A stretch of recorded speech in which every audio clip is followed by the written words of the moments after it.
pripravljenosti za pomoč vaščanom smo bili že od včerajšnjega dne. Določene enote so bile v vojašnici tudi preko noči. Danes zjutraj smo pa dobili povelje za odhod na same lokacije čiščenja. Naša naloga je pomagati vaščanom na tem področju po včerajšnjem neurju. S seboj smo pripeljali tudi nekaj opreme, od lopat preko agregatov in črpalk. Vaščani, ko so nas zagledali, so bili zadovoljni.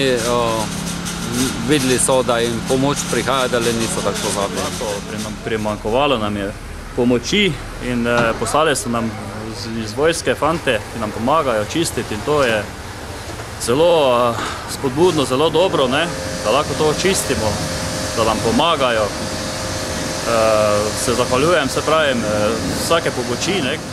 Razsežnosti poplav, ki so zajele velik del Slovenije, smo v pomoč poklicali tudi Slovensko vojsko. Trenutno je na terenu 480 vojakov, ki pomagajo v različnih delih, od Koroške do Zgornje Savinjske doline, tukaj na območju Dupleka, odnosno Maribora. Tako da je njihova pomoč seveda dobrodošla. So tudi v tem trenutku najcenejša delovna sila, če tako pogledamo.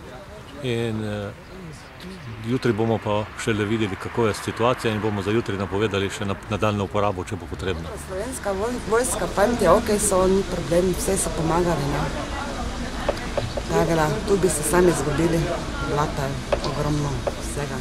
Mislim, da je prav, da v takih naravnih nesrečah, ko nekako so gasilci kot tista osnovna sila in pa ostali reševalci premalo, da se angažira tudi Slovenska vojska. Mislim, da je pravzaprav, da to ljudje pravzaprav pričakujejo, in danes, kot veste, je zunaj več kot 500 slovenskih vojakov na vseh koncih, ki so bili prizadeti, in bodo ostali tukaj tudi v naslednjih dneh vse toliko časa, dokler se stvar vsaj v večji meri ne pospravi. Drava je prerasla svoje meje za dobrih 2 metra, 2 metra pa pol nad Obrežjem, tako da je v bistvu vso bajto pa vse tu po dvorišču je bila voda nekje v višini 1,5 metra, po hišah je bila višina vode tam okrog 1,20 metra. Danes lahko vidite tu posledice teh poplav. Včerajšnji, se pravi, povsod je nanos mulja cirka 15 do 20 centimetrov. Smo pa zelo presenečeni, zelo prijetno presenečeni, da smo na vse zgodaj zagledali tudi pripadnike Slovenske vojske, na kar bom rekel, po pravici povedano, smo na tihem upali, ampak smo se bali, da se, bom rekel, slovenska vlada pa vsi ti organi ne bodo tako hitro odzvali, kot so se. Tako da smo prijetno presenečeni. Jaz upam, da bodo ostali tu par dni, da bomo lahko stvar dokončno sanirali, pa potem čim bolj, bom rekel, probali pripeljati v prvotno stanje. Tako da smo jim zelo hvaležni. Predstavljate se nas poplave. Včeraj smo poskušali rešiti, kaj se je dalo, zagraditi z vrečami protipoplavnimi, koliko nam je uspelo.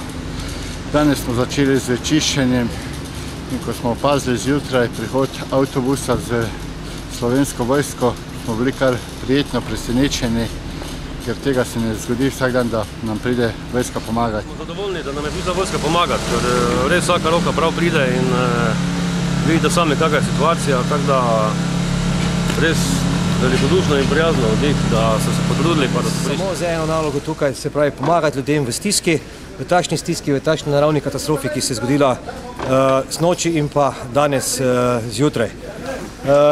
Razdelili smo se v 3 skupine. Te 3 skupine so bile, ena šla smer Koroška, kjer je lahko najprej pomagala zadeve stabilizirati, potem druga je bila v Malečniku in pa tretja, to smo bili mi. Danes ni važno, kaj nosiš na prsih, se pravi, kakršen količin. Danes smo vojaki vsi za nalogo, se pravi, da pomagamo tem ljudem v stiski. Ne glede, kdo si in kaj si v vojski. Vidite tiste vojake tam, med njimi so tudi počasniki in tudi nasmešek na obrazu pove, in če se zrete na vrh, kaj vidimo nad nami? Vidimo oblake, naša morala je nad njimi.